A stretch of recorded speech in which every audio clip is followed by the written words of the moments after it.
Morris as their new defensive coordinator. Morris replaces Robert Saleh, who took the head job at the Tennessee Titans.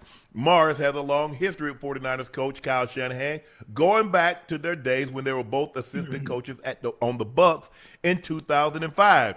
Yeah. Ocho, do you like the addition of Raheem to the I mean, I 49ers? like it. The 49ers have a decent defense. Obviously, the relationship that he has with Shanahan is one of the reasons why once you come from under that tree, that umbrella and that tree, you will probably always have a job if there's some familiarity with the system and the coaches that you've been with before. It's a good hire. As far as Raheem Morris as a defensive coordinator, I'm not sure. I've never seen him. Rams won the Super Bowl. He was the DC. Yeah. Yes. He was the DC in Tampa. He became the Hold on. interim head coach. I remember. When I Gruden remember left. that 2005 Tampa team. I played against, if I'm not mistaken. I gave them that work. I gave Yes, but he was the DC in when the Rams won the Super when Bowl. they won the championship. Yep. They should. I mean, it's hard to tell because you have to think. And if I'm not mistaken, he was in Atlanta too, wasn't he? He was on what you call him staff. Ooh. DC Dan Quinn. If I'm not mistaken, I think he was on the staff in Atlanta when they went to the Super Bowl in 2016. Well, you know what? Hey, Check and see, Ash. If I'm not mistaken, I think he's on that staff. You know what also. make things even easier as a DC? Most of the time, you look at when they've had success. Look at the players he also had though. That makes it that much easier. You got Fred Warner coming back. You got Bosa coming back from injury. You don't know what you're going to get in the offseason. You're not sure what you're going to draft. So I'm sure he's going to do one hell of a job, especially once you get that centerpiece and Fred Warner, who is still the best linebacker in the game.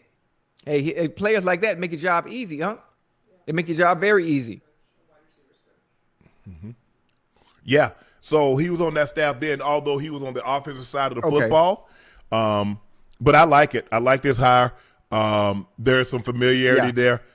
As you mentioned, he gets Bosa back. He gets Fred Warner back. I think they need some help at the corner position. Losing Hafanga to the Yeah. Broncos, losing Tre'Davious Colts. Ward to Indy. That hurt. You can't keep losing your best players and think you're just going to retool. They've done a lot. They lost Buck. They lost Armstead over the course of the years, who are preeminent players, guys that get you double-digit sacks at that position. Leonard Floyd has moved on. So they've got to retool. They're going to have to do some things with Purdy's number. They'll probably do something, rework Christian McCaffrey's number. They got to get Juwan Jennings re-signed. They'll probably do something with George Kittle, because Kittle's coming off that Achilles injury, which was really, really late in the season.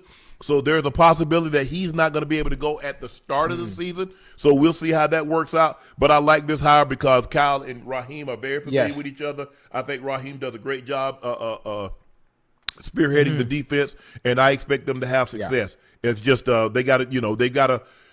I don't know what it is, Ocho, but they've had a ish ton of injuries over the years. Well, I mean, obviously, you guys brought it to my attention that some of the injuries are probably because of the power plant that they're next to.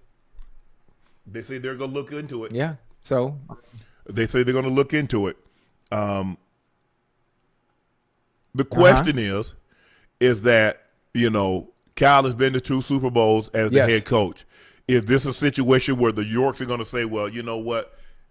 Kyle has gotten us as far as he can take us? Yeah, I don't think you want to do that, Unc. You don't want to do that. I don't think so either, but I mean, it's a conversation that a question that we I know it's questions that we have to ask, but obviously management has to understand. If you have a coach that's continuously getting you to the Super Bowl, you haven't had the opportunity to win it, or you've had chances to actually win it and things didn't go right, whatever it may be, maybe be clock management or you don't do enough offensively or you don't do enough defensively.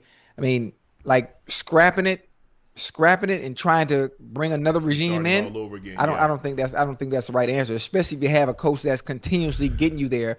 It's not as easy as it seems, or it's not as easy as Shanahan has made it look. He's a phenomenal coach, and one of the reasons why they're consistently going there despite the injuries is because of him. I agree, Ocho.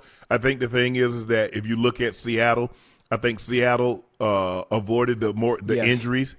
Also, With My perfect Valentine's date, they'd care about the little details. They'd know how to set the mood. I wouldn't say no to nice muscles. And when it comes to the person, great taste in restaurants. Speaks volume to the level of coaching that he's done. And you think about it, he did that. No Brandon Ayuk. They let Debo go. George Kittle goes down during the season. And Juwan Jennings and other guys, Pearsall and other guys, DeMarcus Robinson, guys step up.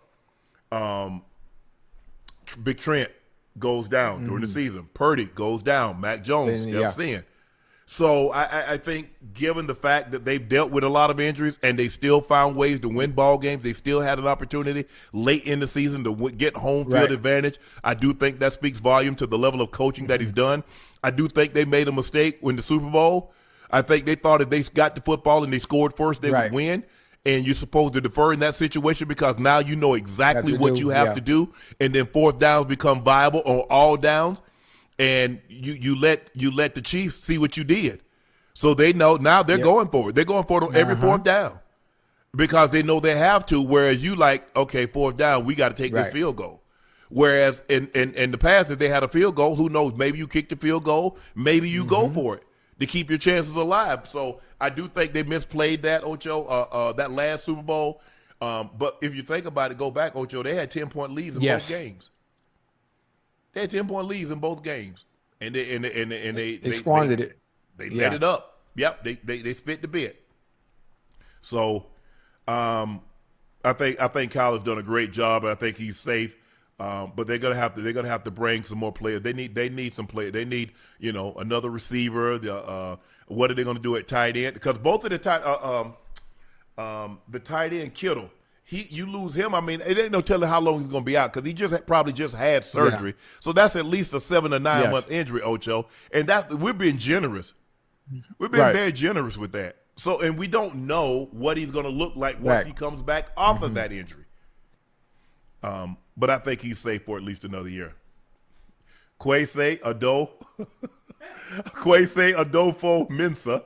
Decision to take paternity leave raised some eyebrows around the NFL, but was never revealed until the Vikings fired him as a general manager on Friday. According to The Athletic, Adolfo-Mensah used 2-week paternity leave after the birth of his child in 2023, left some NFL execs and coaches in disbelief. Adolfo-Mensah missed 2 weeks of training camp and meetings and practice, and he was working remotely at the time. In the NFL culture, where many players and coaches executives proudly acknowledge missing the birth of their children, taking time away from it, take a newborn and support a partner remains uncommon.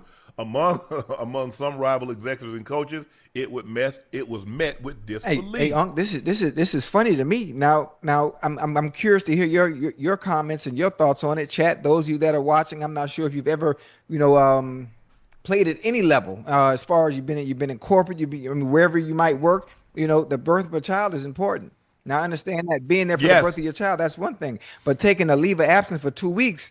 I mean, to me, that's kind of strange a little bit. Understanding what the wife has to go through, understanding postpartum and stuff like that, wanting to be there not only for your child but for your wife as well. It's kind of iffy in a sense, almost.